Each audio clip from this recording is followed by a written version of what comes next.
Salut tout le monde, on se retrouve pour une nouvelle vidéo, cette fois-ci pour vous expliquer comment redémarrer ou arrêter un Windows à distance, donc c'est-à-dire un ordinateur qui est sur le même réseau que le vôtre. À partir de la commande shutdown, donc c'est une commande qui est inclue dans Windows et donc qui permet d'arrêter et redémarrer Windows, sachant que bon, comme d'habitude en informatique, il y a 50 façons de faire. Ici, c'est une façon relativement simple qui consiste donc à utiliser cette commande sur un ordinateur distant. Comme c'est expliqué dans le tuto que vous avez sous les yeux, je voulais faire en vidéo. Donc ici on a un Windows 10 qui se nomme donc Win10 au niveau du nom de l'appareil, et on a un Windows 7 qui se nomme Marjorie PC. Et donc là le but ça va être de redémarrer à partir du Windows 10 le Windows 7 à partir de la commande shutdown. Alors il y a quelques prérequis à avoir pour pouvoir redémarrer donc un Windows à distance. La première des choses, c'est que le partage de fichiers doit fonctionner. Donc c'est-à-dire qu'à partir du Windows 10 sur l'ordinateur cible, je dois pouvoir, quand je tape le nom de l'ordinateur avec les deux anti-slash, au moins accéder à la demande de mot de passe ou à la liste des dossiers. Ce qui fait que au niveau des prérequis, dans le panneau de configuration et notamment dans les réglages du pare-feu,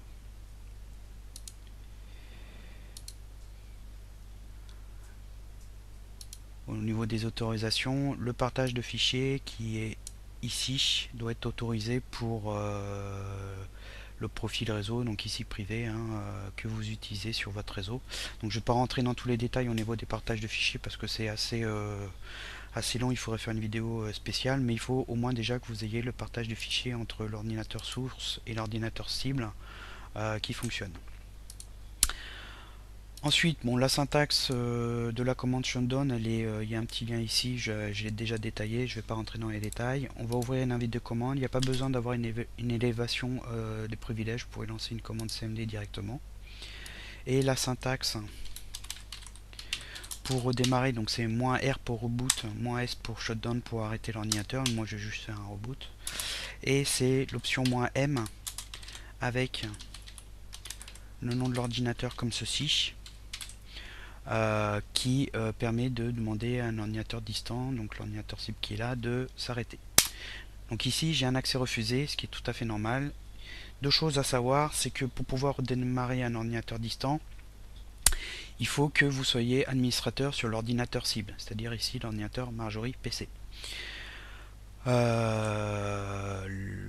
Au niveau des utilisateurs, donc vous pouvez utiliser la commande netplwiz pour lister les utilisateurs, et on voit qu'ici j'ai un utilisateur qui s'appelle Marjorie, donc qui est administrateur. Or, sur l'ordinateur Windows 10, si on utilise toujours cette commande netplwiz, on voit que je suis logué avec un compte Microsoft Malekal avec cette adresse email qui est là. Ce qui fait que quand vous envoyez la commande shutdown sur l'ordinateur cible, on est identifié avec l'utilisateur Malekal. L'ordinateur cible ne connaît pas cet utilisateur-là, vous n'êtes pas administrateur et vous faites jeter au niveau des accès refusés. Donc il y a deux choses qui peuvent être faites.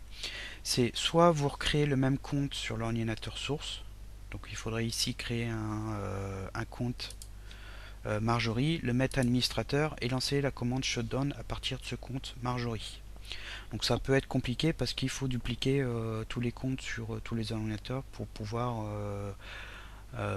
utiliser cette commande shutdown et pouvoir redémarrer l'ordinateur pour être en fait logué sur l'ordinateur cible avec ce même compte. Donc il faut le même compte et le même mot de passe pour que quand vous envoyez cette commande, ça envoie les mêmes infos identifiants. L'ordinateur cible reconnaît l'utilisateur administrateur et vous laisse faire ce redémarrage.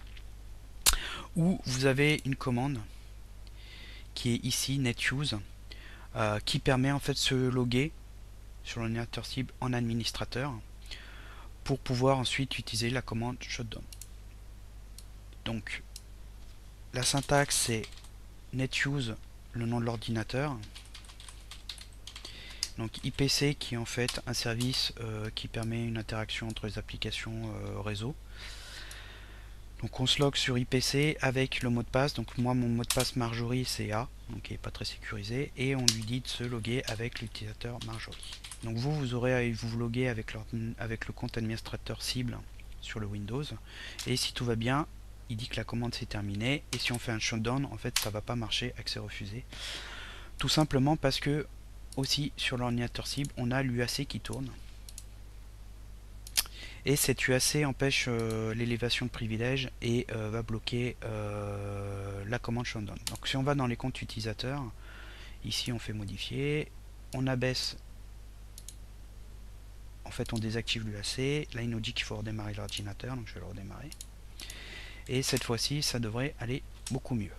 Donc on va attendre qu'il ait terminé de redémarrer.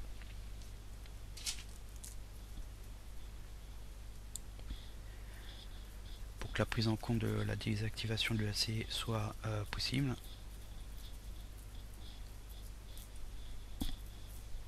Et normalement, si tout va bien, cette fois-ci, la commande shutdown devrait fonctionner. Donc je me log, il faut attendre que le bureau soit complètement chargé. Donc là, hop.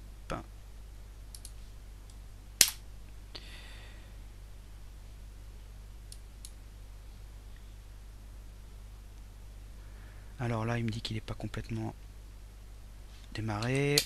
Voilà, là je l'ai lancé. Et si on va sur le Windows 7, il nous dit bien que dans une minute, l'ordinateur va être démarré. Donc là, je vais lancer juste la commande shutdown avec l'option A pour annuler le redémarrage, la demande de redémarrage. Voilà, donc là il me dit que la fermeture de session a été annulée. Pour info, vous pouvez utiliser la commande T pour diminuer le décompte, donc c'est time.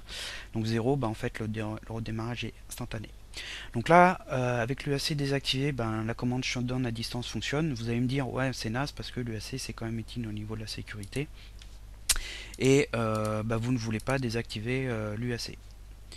Donc moi je vais on va le réactiver et je vais vous montrer comment pouvoir quand même redémarrer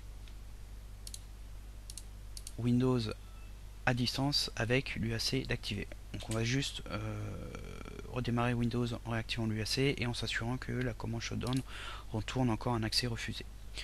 Comment on fait? Tout simplement on va créer en fait une clé dans le registre Windows au niveau des policies qui en fait désactive une partie du filtrage de l'UAC, notamment le filtrage des comptes locaux, qui fait que à partir du réseau vous allez pouvoir utiliser certaines commandes dont shutdown pour pouvoir redémarrer les ordinateurs. Donc là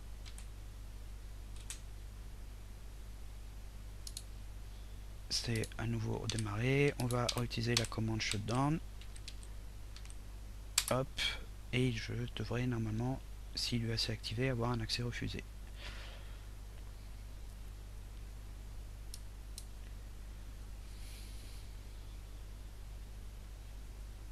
C'est un peu long.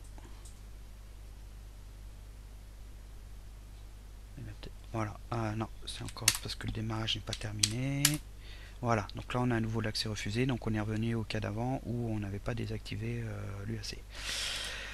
Donc sur l'ordinateur cible, on va désactiver le filtrage de l'UAC au niveau des comptes locaux. Pour ça, on déroule, donc on lance Regedit, hein. Je vais peut-être aller un peu vite, mais il faut lancer l'éditeur de registre Regedit pour pouvoir accéder au registre Windows. Et on va dérouler donc HK Local Machine, Software, Microsoft qui est là, Windows en bas, current version, donc HK Local Machine Software Microsoft Windows current version, et on cherche un joli Polysize qui est là, et dans Polysize on a système avec différentes choses, et on va créer donc un DWORD 32 qui est là, qui se nomme alors local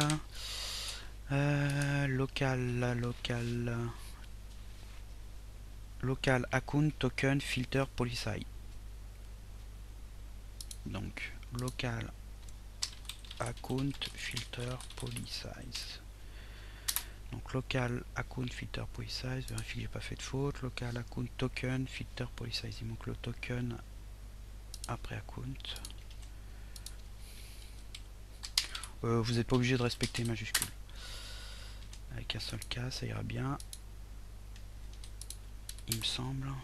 J'ai un doute. Ouais, un seul cas. Et donc, il faut le mettre à 1.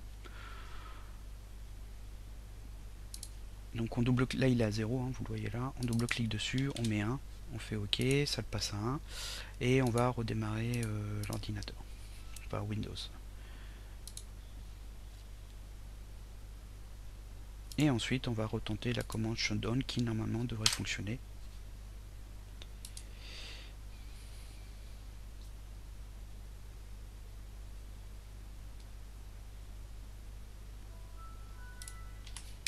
Donc là, on va lui laisser le temps de redémarrer. Hein. C'est un peu long.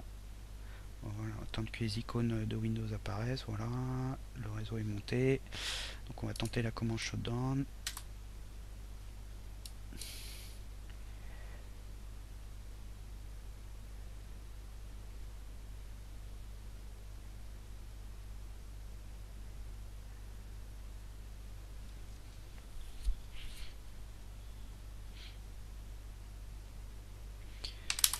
Voilà, donc là c'est passé, on a entendu le petit bip et on a bien cette fois-ci le redémarrage qui est demandé, que je vais encore annuler.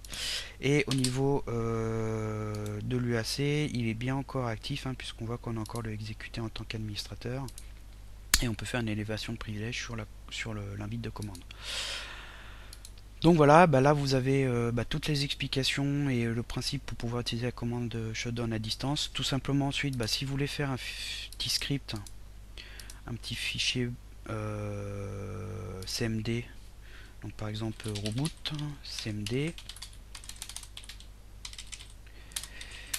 voilà, il suffit ensuite de l'éditer et vous pouvez copier-coller donc les commandes que je vais utiliser là pour simplement ensuite avoir à double-cliquer sur ce fichier là pour pouvoir redémarrer l'ordinateur à distance, sachant que ici vous pouvez utiliser des variables ici et puis là pour éventuellement, ou vous faites plusieurs fichiers pour si vous avez plusieurs ordinateurs et que vous voulez redémarrer plusieurs ordinateurs à distance. Donc là vous avez tous les principes. Pour information, il y a aussi les outils sys internal qui sont très connus et qui permettent en fait de passer des commandes à distance par le réseau sur Windows. Donc il y a une commande, c'est tout ce qui est en PS en fait. Alors ça doit être, je pense là-dedans, voilà, vous avez des PS kill, PS exec par exemple qui permet d'exécuter des commandes à distance sur un ordinateur. Sur Windows 10, je pense avoir lu qu'il y a aussi la possibilité d'activer le SSH comme sur un Linux, ce qui fait que vous loguez en SSH et vous pouvez aussi passer des commandes. Éventuellement ça fera l'objet d'un article plus tard. Mais là avec ça vous avez la possibilité de passer n'importe quelle commande, dont la commande shutdown pour arrêter l'ordinateur. Mais sinon par défaut inclus, comme je viens de vous le montrer, vous pouvez redémarrer n'importe quel ordinateur une fois que vous avez bien configuré le tout comme il faut. Voilà, donc j'espère que cette vidéo vous a plu et que ça vous a aidé, et n'hésitez pas à faire un tour sur le tuto. Si vous rencontrez des soucis pour faire fonctionner cette commande shutdown, utilisez plutôt le forum parce que c'est vraiment beaucoup plus simple que sur les commentaires YouTube où c'est assez compliqué de donner des directives et avoir des infos. Et n'hésitez pas à noter, à partager la vidéo, et je vous dis à bientôt pour d'autres